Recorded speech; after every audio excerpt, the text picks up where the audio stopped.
Right, so today we're going on a deep dive. Oh, exciting. Yeah, right. And it's into the fascinating story of a building. Okay. It's not just a skyscraper, though, but Oh, like a real testament to the ever-changing heart of New York City, 1271 Avenue of the Americas. I know that one. You might know it better by its old name, though, Uh-huh. the Time and Life Building. Right. But either way, it's got a past Yeah. that's way more exciting Really? than its current address might suggest. I'm intrigued. I think we've got a lot to unpack here. Oh, absolutely. So Yeah. what kind of sources do we have to illuminate this Well, story? we've got a whole stack of sources here. Really? Oh, yeah. Blueprints, Okay. historical accounts, Uh-huh. even some insider gossip? Ooh, juicy. Oh, yeah.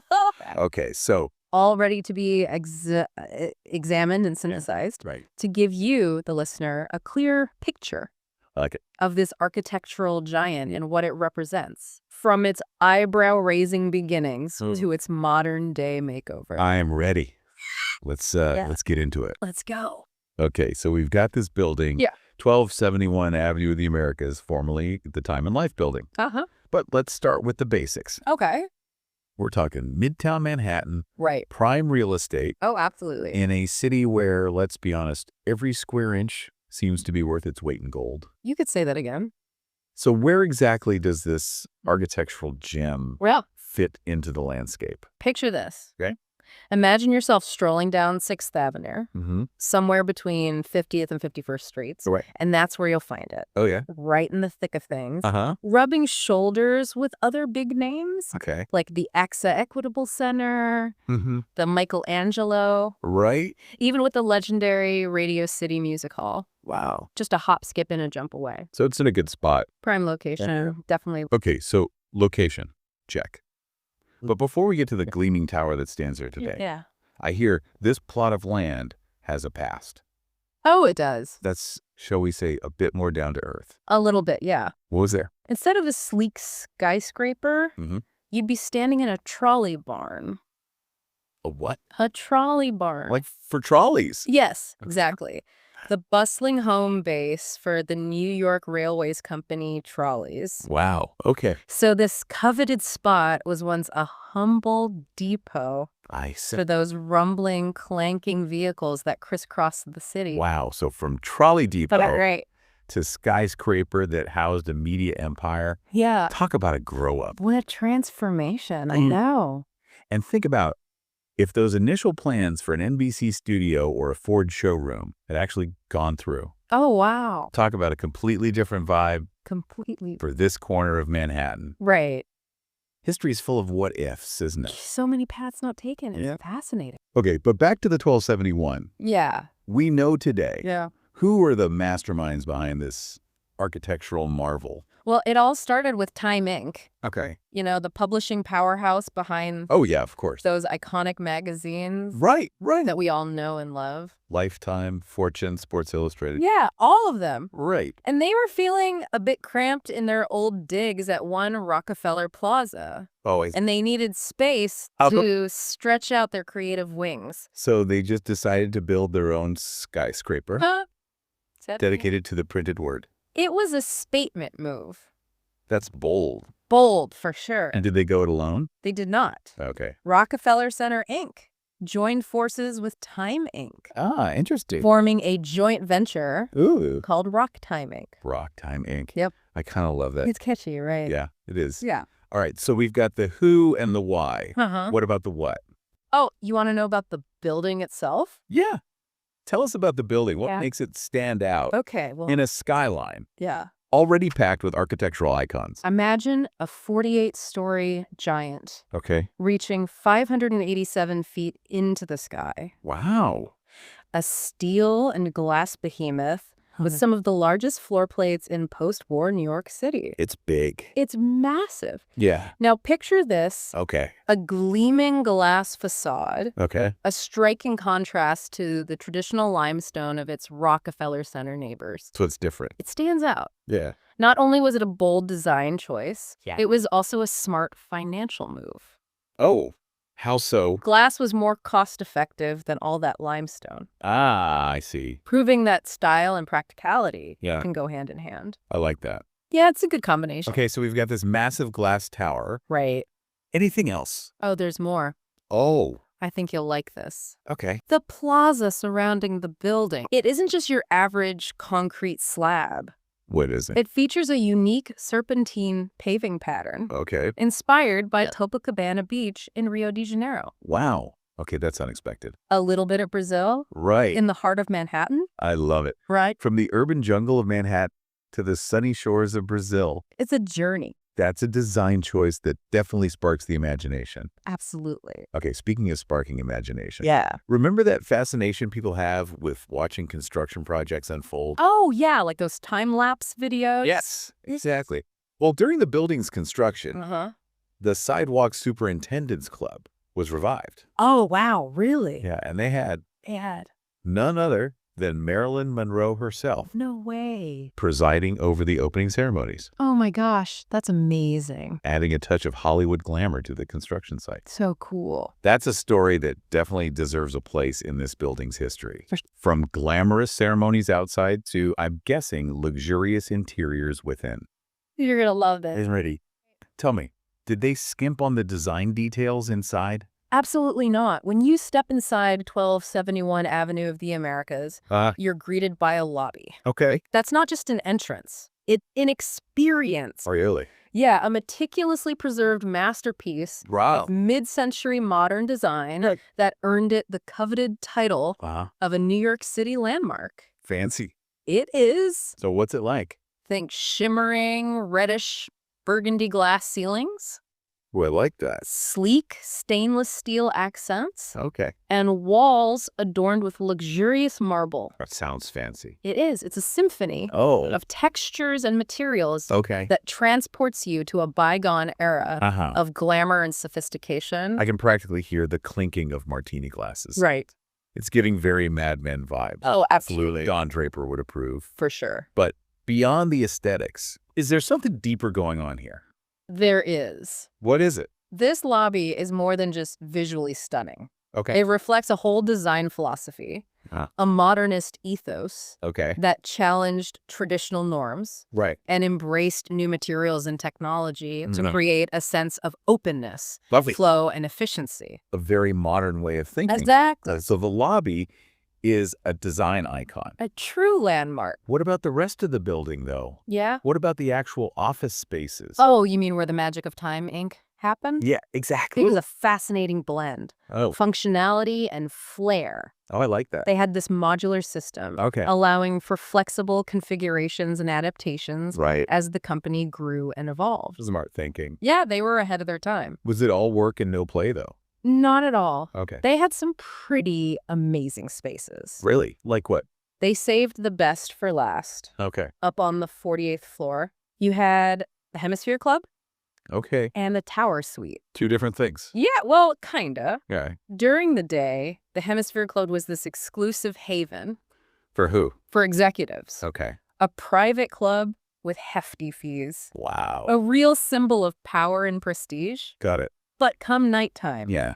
it You're- transformed into the Tower Suite, Interesting. a public restaurant with breathtaking city views, Oh, wow. where anyone could enjoy Uh-huh. a taste of that high life experience. From exclusive club to public restaurant. A tale of two worlds, Yeah. all within the same space. I like that. It's pretty cool, right? Yeah, it is. Yeah. Okay, but did the Time and Life building, Yeah. or should I say 1271 Avenue of the Americas, Right. have any impact beyond its own walls? Oh, absolutely. In what way? Think of it this way. Okay. 6th Avenue back then Yeah. wasn't the bustling corporate corridor it is today. So it was different. It was a bit more rough around the edges, you could say. I see. But with the arrival of the Time and Life building, Uh-huh. this sleek, modern structure, Right. a symbol of ambition and success, Okay. well, it started to change the whole perception of the area. So it was like a catalyst for change. A Exactly. single building sparking a transformation That's a great way to put it. that rippled outward Yeah. and helped reshape an entire neighborhood. It's pretty amazing. I'm starting to see why they call these things landmarks. They really do leave their mark. Speaking of landmarks, Yeah. what about that Latin American restaurant you mentioned earlier? Oh, La Fonda del Sol. Yeah. Yeah. It seems like an interesting juxtaposition. Oh, it was. A vibrant cultural hub Yeah. nestled within this corporate tower. La Fonda del Sol wasn't just any restaurant. Oh. It was a destination, a celebration of Latin American cuisine and design, Sounds amazing. a burst of color and texture Okay. in the heart of Manhattan, I can picture it. designed by Alexander Gerard. Oh, I know his work. Known for his bold use of color and pattern, Right. it was a visual feast Sound like it. with interiors that transported you to a different world. I love that. And it was furnished those iconic Charles Eames pieces. Oh, wow. The real deal. Best of the best. Okay, so we've got Copacabana-inspired pavement, Right. a Latin American culinary haven. Hmm. This building definitely had a global perspective. Oh, absolutely. But let's get back to Time Inc. for a sec. Curious about those unique elevator lobbies you mentioned. Oh, yeah, those are cool. Were they purely decorative? Well, I think it speaks to a larger shift Oh. that was happening at the time. Like what? This was the era of modernism, Right. a time when people were rethinking everything, Okay. challenging conventions, Mm-hmm. and exploring new ways to live and work. So they were ahead of the curve. They were pioneers. So the decision to decorate each elevator lobby differently Yeah. was more than just an aesthetic choice. It was a statement. Their commitment to creating a more stimulating, Uh-huh. engaging, even inspiring work environment. I love that. They wanted their employees to feel inspired. Makes sense. Yeah. Okay, but let's zoom out for a moment Okay. and think about the bigger picture. Right. What does the story of 1271 Avenue of the Americas, with its unique blend of media, business, and even a touch of international flair, Yeah. tell us about the relationship between architecture and culture? That's a great question. Thanks. And I think it goes to the heart of what architecture is all about. I'm listening. You see, buildings aren't just static objects. Okay. They're reflections of the people who create them, Uh-huh. the time period in which they exist, Right. the ideas and aspirations they embody. It's like they have their own personality. In a way, they do. So 1271 Avenue of the Americas reflects the ambition and optimism of post-war America. Exactly. And every other structure does the same. Every structure, from a humble home to a towering skyscraper, tells a story Okay. of the culture that shaped it. That's fascinating. Isn't it? Yeah. Yeah. So architecture is like a language, A language of form and space. a way for us to communicate across time. Exactly. And just like languages evolve, so too does architecture. It's constantly changing and adapting. Right. The way we design and build reflects our changing needs, Uh, our technological advancements, okay. and our evolving understanding of the world. So 1271 Avenue of the Americas, Yeah. built in the heyday of print media, Right. has witnessed the rise of the digital age. A lot has changed. The shift from Mad Men-style advertising to online marketing, It's a whole new world. and the transformation of 6th Avenue from a gritty thoroughfare Yeah. to a corporate powerhouse. Quite the journey. It's like this building has lived through several lifetimes already. You could say that. Which brings us to an interesting question. Ooh. I like where this is going. Can a building designed for a specific purpose, Okay. like a media empire, Mm-hmm. truly adapt and thrive That's the million-dollar question. Yeah. Isn't it? in a completely different era? Especially in a city like New York. Right. Where change is the only constant. It makes you wonder what the future holds for this building. The possibilities are endless. I like that. Yeah. Okay, but remember that time capsule Oh, yeah. they found during the renovation? The one they sealed up back in 1959. Yes. That was so cool. I'm dying to know I know, right? what they unearthed from the past. It was like holding history in your hands. Oh, what was in it? Magazines, Okay. photography books, even a pencil. Wow. Everyday objects that offer a glimpse into the world as it was back then. That's amazing. They even found a microfilm about the Rockefeller Center complex itself. No way. Yeah, it was incredible. Makes you wonder what people 100 years from now Right. will think when they unearth our time capsules. What will they make of our world? Exactly. Yeah. Will they chuckle at our technology, Probably. marvel at our fashion choices, Maybe. or scratch their heads at our cultural norms? It's fun to think about. It is. Yeah. Okay, so we've explored the past. We have We've pondered the future.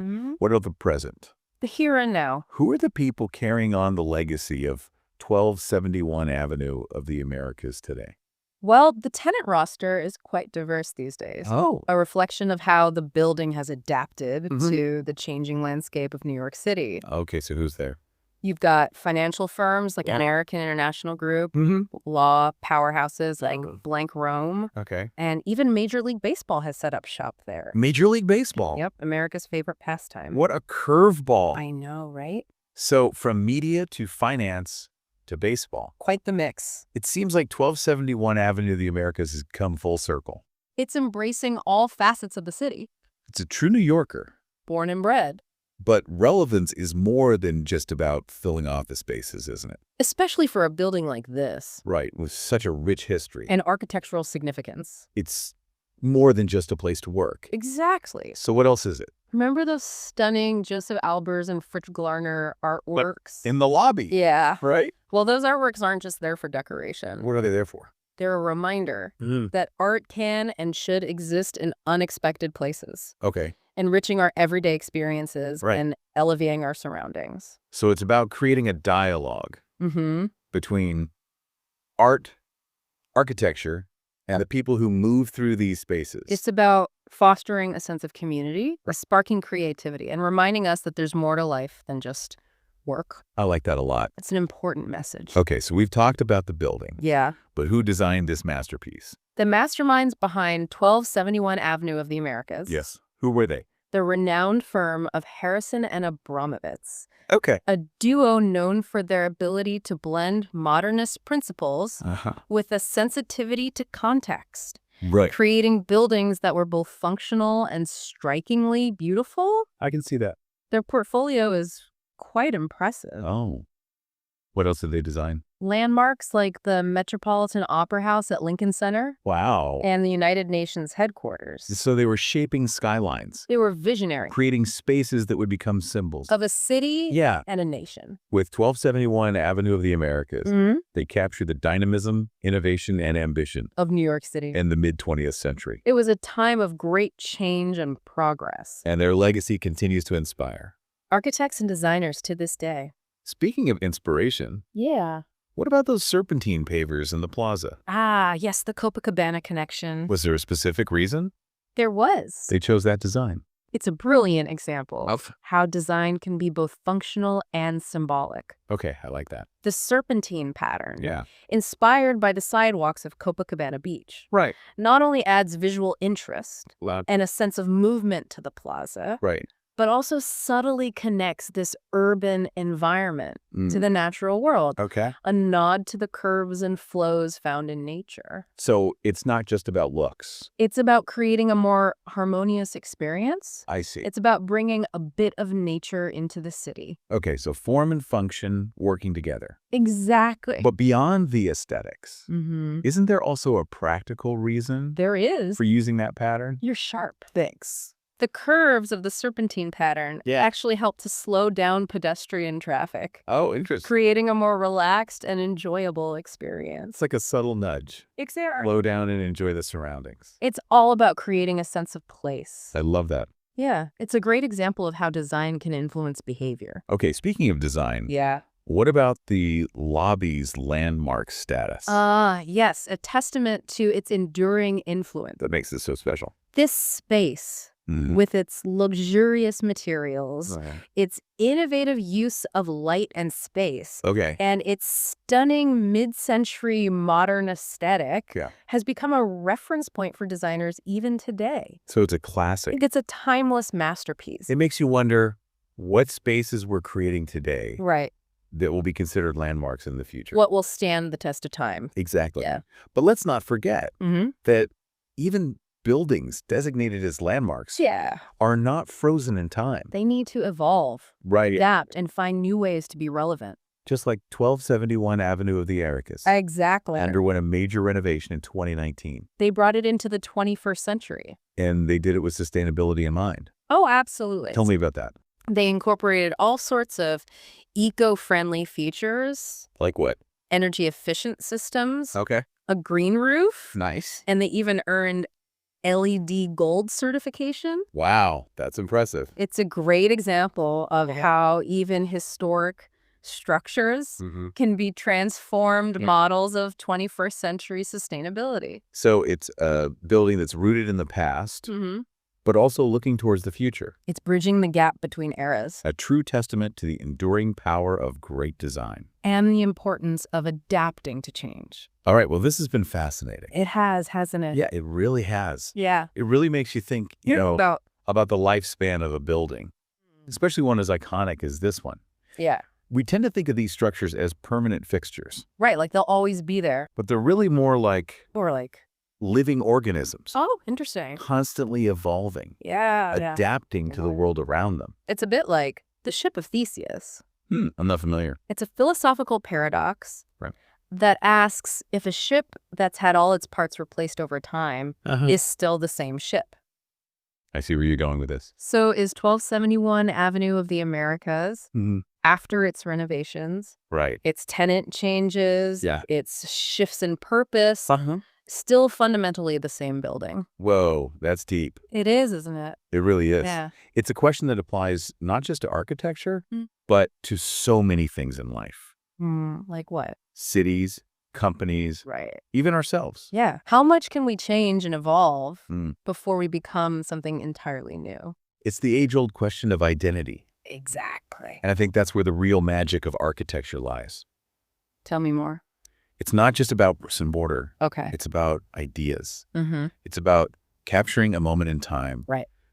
Reflecting the spirit of an era. But it's also about creating spaces that can transcend those limitations. I like that. Spaces that can adapt, evolve to meet new challenges. Embrace new possibilities. Exactly. And speaking of embracing new possibilities, I can't help but think about how 1271 Avenue of the Americas has become a symbol of New York City itself. The city that never sleeps. A place that's constantly reinventing itself. Pushing boundaries. Finding ways to stay ahead of the curve. It's a city that thrives on change. On the constant influx of new people. New ideas. New industries. And 1271 Avenue of the Americas, with its flexible design, its prime location, and its ability to adapt to the needs of its tenants, embodies that spirit perfectly. It's like a microcosm of the city itself. A little world within a world. A place where history and innovation collide. Old and new coexist. And where the possibilities seem endless. Exactly. That sums it up perfectly. It does, doesn't it? Yeah. Yeah. It's been a real pleasure exploring this building with you. The pleasure was all mine. Well, we've covered a lot of ground here. We have. History, architecture, design, culture. Sustainability, even a bit of philosophy. So as we wrap up our deep dive into 1271 Avenue of the Americas, yes, I want to leave our listeners with one last question. Okay, I'm ready.